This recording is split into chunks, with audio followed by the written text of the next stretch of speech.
Have you ever been told to just love yourself and then been left wondering what that actually means or how to do it? Welcome to the Light Seekers Lounge. I'm Annie Love, and this is episode 127. Today I'm joined by the delightful Rachel Madorsky, psychotherapist, author, improv comedy lover, and self-love advocate, for a rich conversation about what it really looks like to love yourself in a meaningful and practical way, and how self-love changes everything. Rachel is the author of the beautiful book, How to Love Yourself in Less Than a Week, and also for the rest of your life. And not only is it full of heart and wisdom, but it also has the most charming little doodles that will make you smile as you read. In this chat, we talked about the connection between self-love and money, how to feel more joy even when life feels heavy, and why your presence, just as you are, is enough. I walked away from this conversation feeling so uplifted and inspired, and I know you will too. So make a cup of tea, take a deep breath, and enjoy this heartwarming conversation with Rachel Madorsky.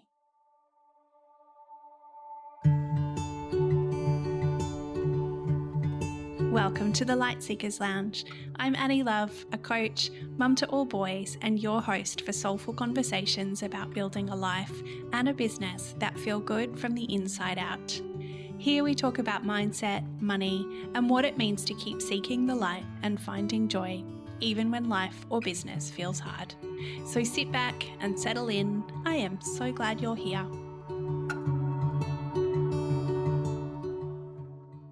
Rachel, thank you so much for coming into the Light Seekers Lounge today. It's so lovely to have you on the podcast. Thank you. Thanks for having me. Lovely to be here. Tell me how you would describe yourself. I don't know that I would, but if I had to, just checking in this moment, I would say I am someone who likes to laugh, likes to be in nature, likes to imagine best case scenarios and create them as reality. I love to play. I love deep conversations. I like to help them move the world forward and empower women. That might sum it up a little. Beautiful. I love that description. You have written a beautiful book called How to Love Yourself in Less Than a Week and also for the rest of your life. Can you share some of your background and what led you on this journey to self-love and realizing how important self-love is? Sure. I've been a psychotherapist for over 25 years. And one of the things I started to notice in my work, there was a time where I was very focused on working with couples. And I loved working with couples. And I also started to see that no matter what the issue was, and this is whether it's couples or career, whatever it was, but I really noticed it in the relationship work, is that it all actually came down to the relationship we have with ourselves. And the more we can truly experience love in this direction, sending it our own way and doing the things that we would do if we were really loving ourselves, the more all of these issues would begin to unravel or disappear completely. So that was sort of from a clinical perspective. And then in a personal perspective, I have always been into personal growth. I had a really challenging beginning and I just wanted to figure out how to be happy and feel relief. And I remember I was in my 20s and I was taking a course about professional and personal development. And this woman leaned down, she was very beautiful, and she kind of whispered in my ear. She said, all of this would get better if you would love yourself. And in that moment, I remember thinking, there's the cure. She just gave me the antidote. And at the same time, completely rolling my eyes because having no idea what to do to do that. How do you love yourself? And so as time went on, it became both a personal and professional pursuit about how do we really teach that to people? How do we actually practice that in our own lives? And then I just realized that's the book I wanted to write. And I wrote it as you know, in a very light-hearted way so that it can be deep but easy to read and fun and make loving ourselves tangible. And I love that about it. Like, it's so beautiful. I actually, when I received it and went to open it, I was kind of expecting, a big, like, hearty kind of book. And it is hearty, but in a different way. It was just so beautiful and simple yet powerful. Um, yeah, I think there's some really lovely exercises in there and just such a beautiful way to look at the world. Are the drawings in there yours as well? Yes. Yeah, so good. I wanted to thank you. I wanted to challenge I love to make these little doodles, and there was a moment when I was writing the book where I hit a wall. And I remember saying, "Okay, well, I don't the book doesn't need doodles and drawings in it." And I got really quiet inside and just tuned in, and I actually got the message to keep going. Mm. Just push a little further. And it was such a wonderful unlock. So yeah, as much as the writing is something I love, I really love the drawings because I think it sort of gives you that extra hug and visual. Absolutely. And it comes back to that sense of play too, doesn't it? Yes. Yeah. Yeah, beautiful. Um, if we don't really love ourselves, how does that show up for us in the world, do you think? How we view ourselves actually shows up everywhere. So when we aren't really loving ourselves, and if the word love feels too big, you can replace it with value, appreciating, being kind towards. And when we don't, we experience lack, and we also can experience a lot of judgment or negativity from the world. And that can be financial, that can be in our relationships, that can be with just like feeling like is extra hard. And the opposite is true. Once we start practicing what self love is really, then all these areas get better. Our relationships get better, our financial life gets better, our physical appearance gets better. I mean, every area you can imagine and touch gets better. Yeah, I love that. So I love, you talk a bit about that, the relationship between self-love and money. Can you talk more about that? Yes. I One of my missions in life is to help everyone, especially women, feel and be more empowered around money, having it and talking about it. I think, for many of us growing up, it's such a taboo. You don't talk about it. But imagine a world where women can actually get together and be completely real and supportive and encouraging and helpful to each other around money. And how it's related to self love is the more we love ourselves, the more we expand our capacity to receive. As women, we're such natural givers. And yet, for many of us, we contemplate, are we being generous enough? Are we giving enough? And we get afraid that if we put ourselves first, or if we attend to ourselves more, or if we love ourselves more, we're going to be selfish. And Mm. again, the opposite is true. The more generous we are with ourselves, the more naturally generous we're able to be with others. And how that relates to money specifically is if we have trouble receiving, even if we think in terms of compliments or kindness, we will block those things from our life, including money. And the more we can receive in any and every area of our life, the more comfortable we become receiving money. Yeah. I I love. also sorry to jump in, but I No, also no, love no. the idea of really sort of breaking the myths in our mind that love and money don't go together when in fact they actually very much go together. Money is a tool for our freedom and our joy and our generosity and our self-expression. It's a very empowering tool, and the more we direct it with love, the better about it we feel and the more we can have.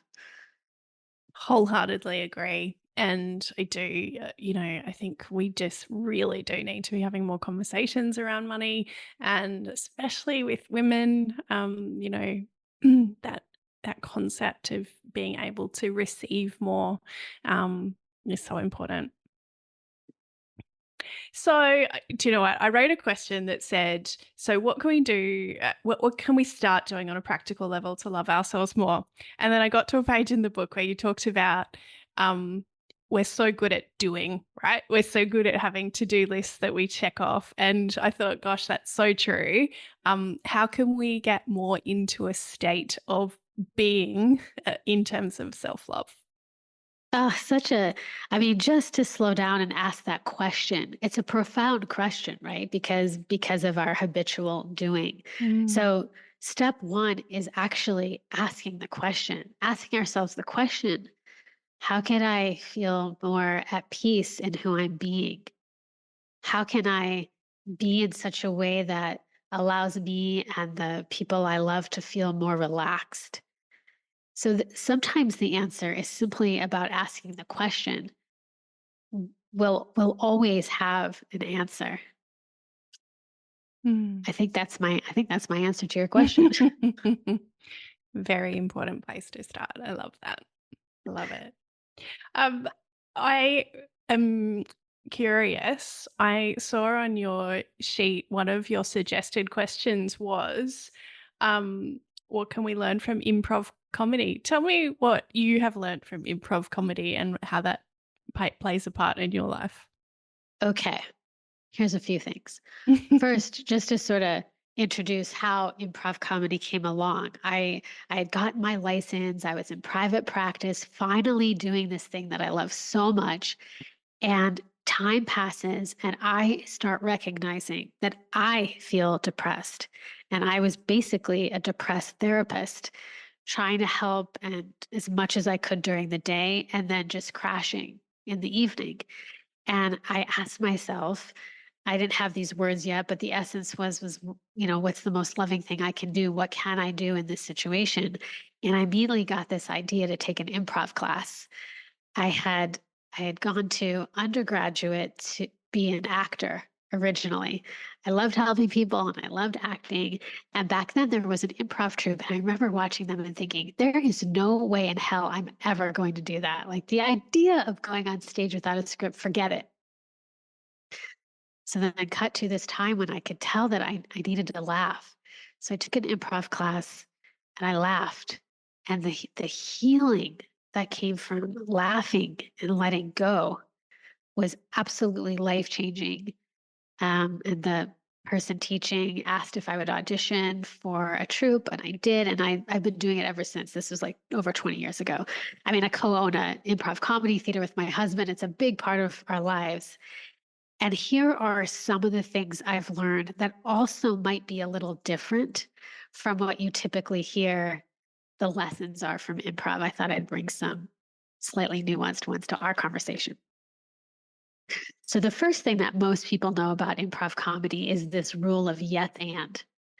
And the idea is whatever idea you bring, I'm going to say yes to it. I'm going to treat it like it's the best idea there ever was. And then I'm going to add something to your idea and we're going to build on that. Well, one of the first lesson I learned is this idea of saying yes more often, and how so many of us are trained to actually say no first, that we might look foolish if we just say yes and let it go. So the first lesson is saying yes. But the extra nuance about it is how can we say yes more frequently to ourselves? What is sitting there that just wants to be yesed? I think the second thing I learned from improv that I think we can all take is you actually embrace mistakes. And I used to be the kind of person that if I said the wrong word, the word I didn't mean, or messed up how the word sounded, I would feel so embarrassed. I would suddenly get very self conscious. And after all these years of improv, what we find is the mistakes are the best part. It's the funniest part. It's the most fun. So if we're in a scene together and I say, "Oh my gosh, Someone just came in through the floor, but I meant to say door. We're going to go with floor because floor is going to be such a much more fun scene that everybody comes through the door, not everybody comes through the floor. And living life from this lighter place that mistakes don't, not only do they not need to be a big deal, but they can actually be the more fun path.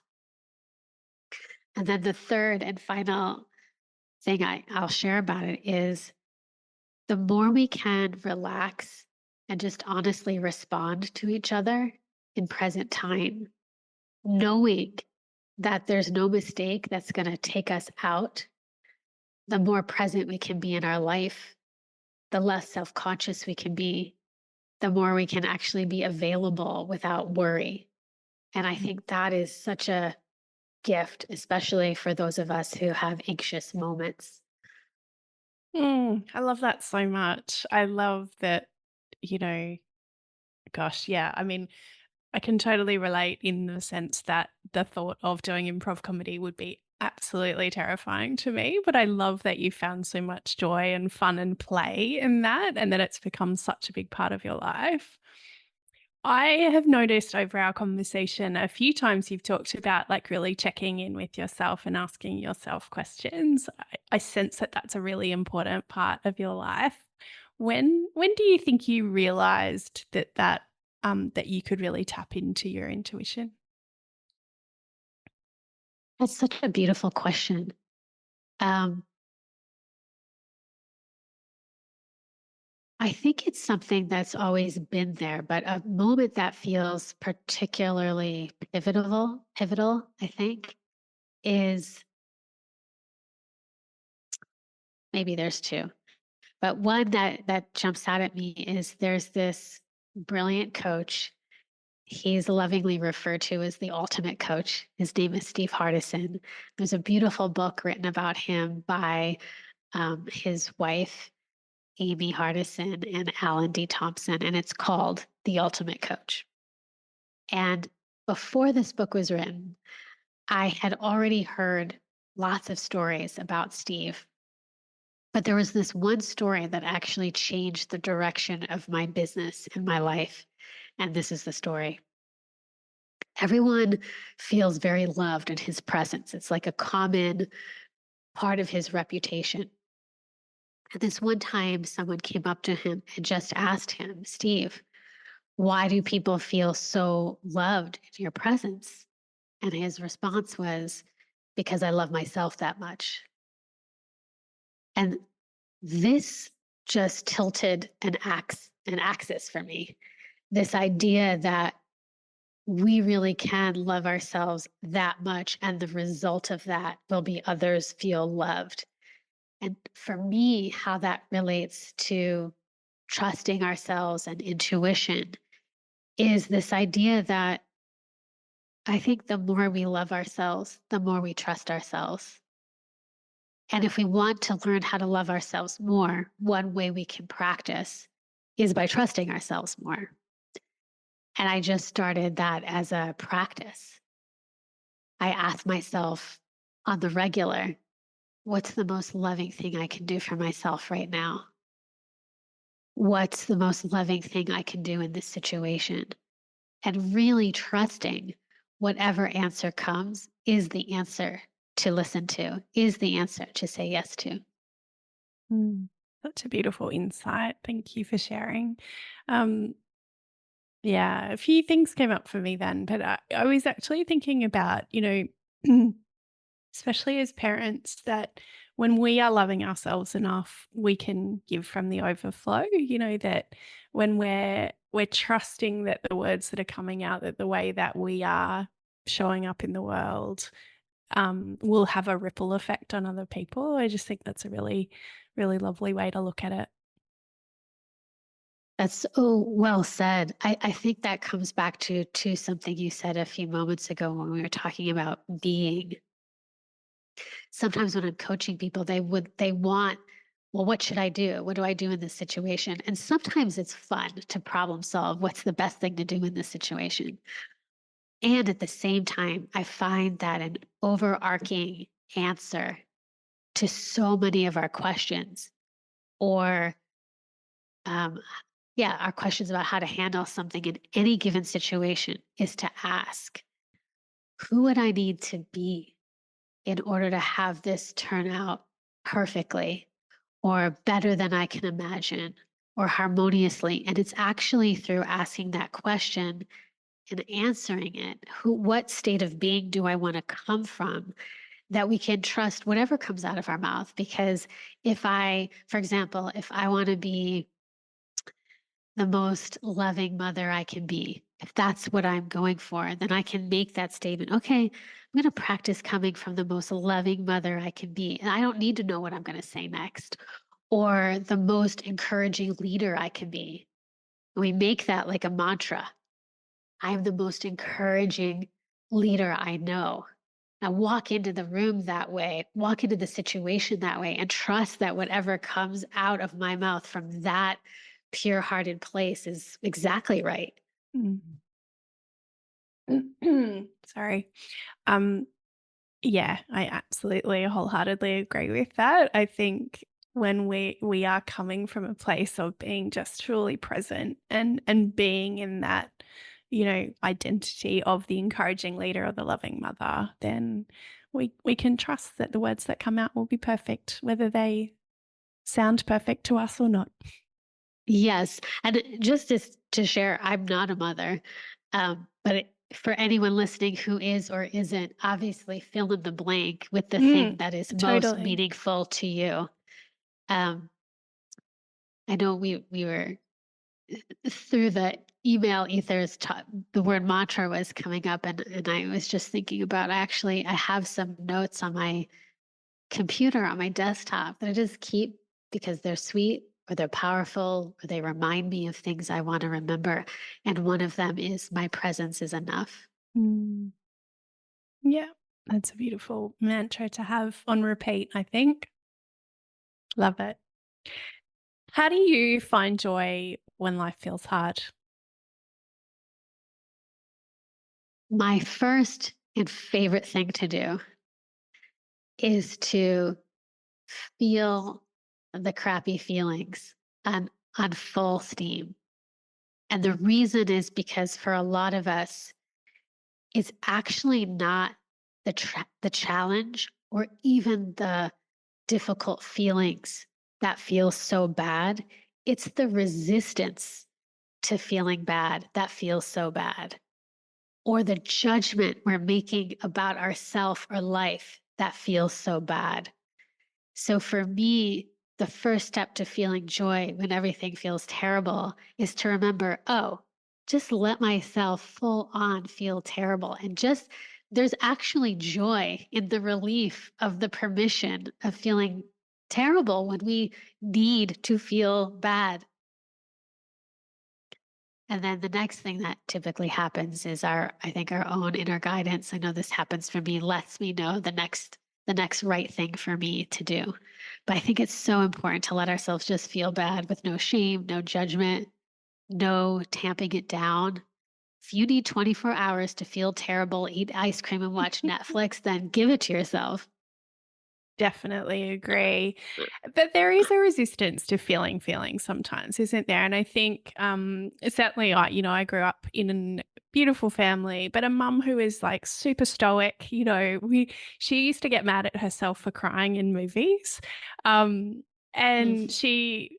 she was the most divine human, but I think there is that sense of, well, we just have to put on a brave face and keep going. So I love that advice. I think it's really important for us to sit in those feelings for a little while and give ourselves permission to feel them all before we then decide what the next step is.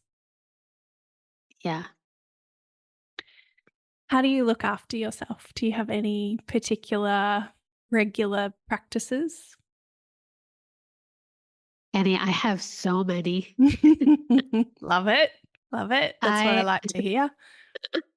I mean, I could go on and on, but I'll give you a little snapshot, which is I wake up in the morning. This is not in any particular order. My husband and our giant puppy and I all snuggle. We say good morning and have a little chat. We play some games on the New York Times app together. I spend moments in nature every single day. I like to do yoga. I don't schedule any appointments before noon. I spend as much of the morning as I possibly can giving myself whatever is wanted, a walk, yoga. I like to do a short meditation. I like to do a short prayer or blessing, light candles, have flowers by my bed.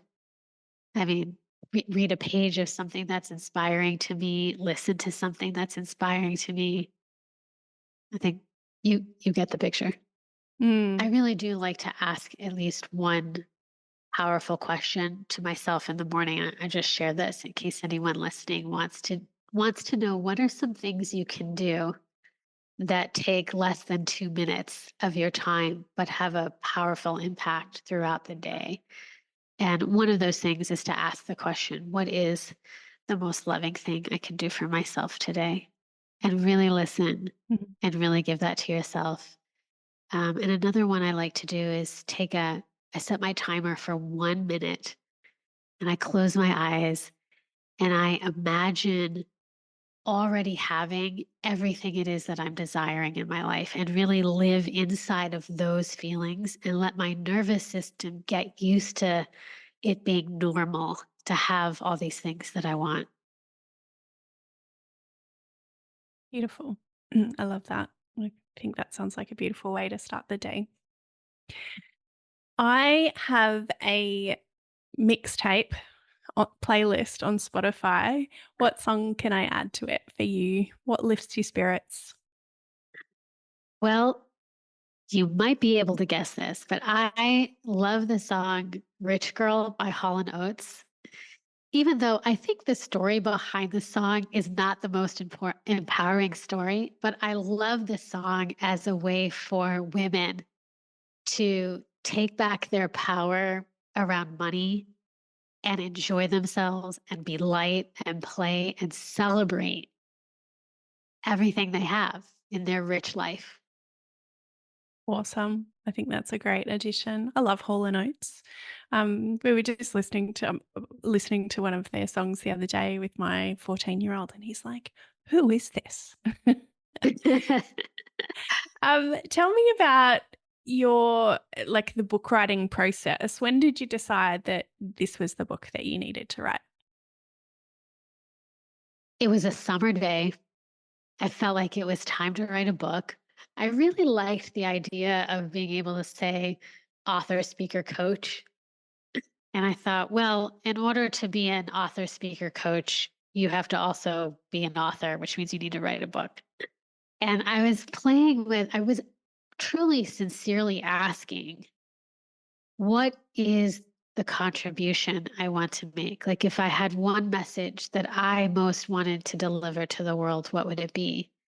And this was the answer. If I could say, one, loving yourself is a real thing. Two, you're allowed to do it. Three, it can be easy. And four, it can be light and fun and change the trajectory of your life.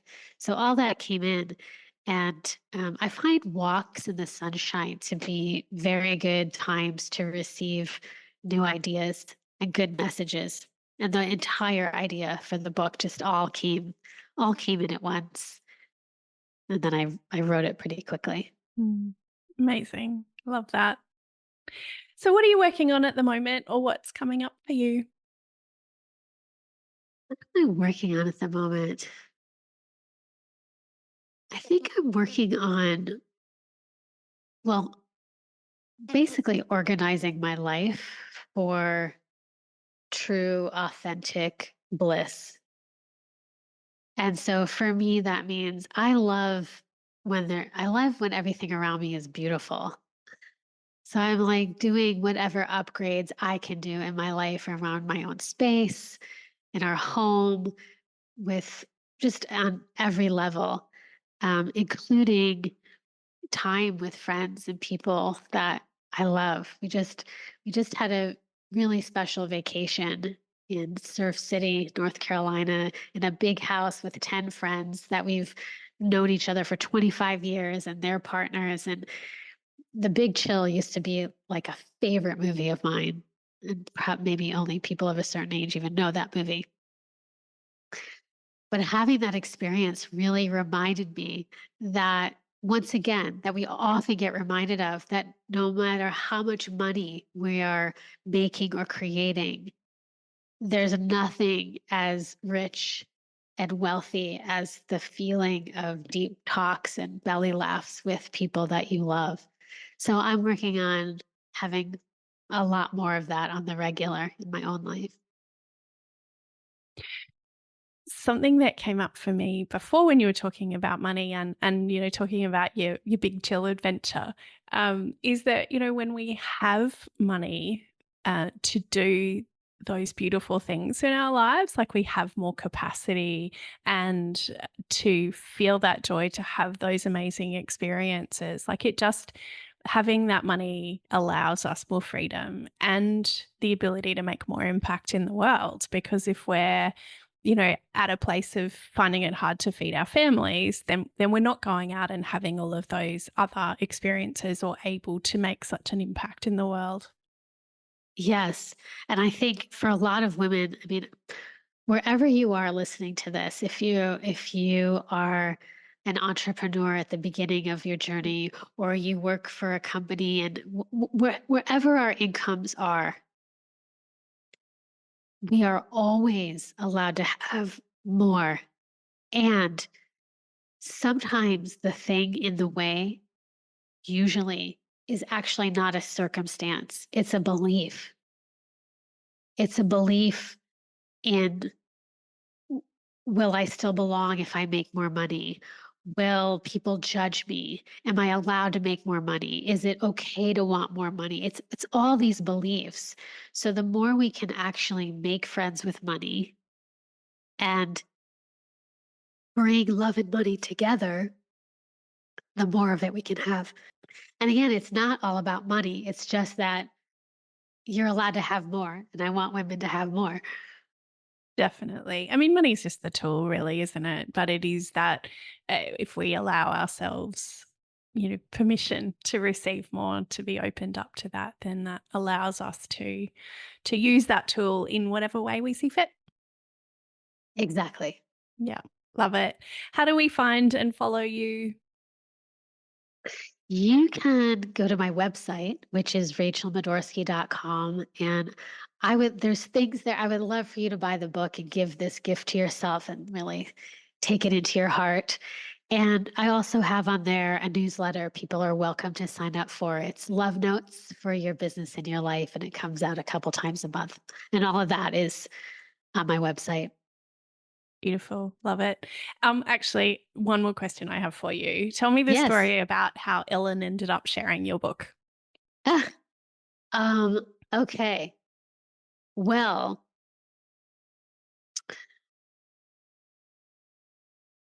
I'm trying to remember how it all started. Well, here's the bottom line is that she has this book box where authors, she collects them, and people sign up and they receive these books.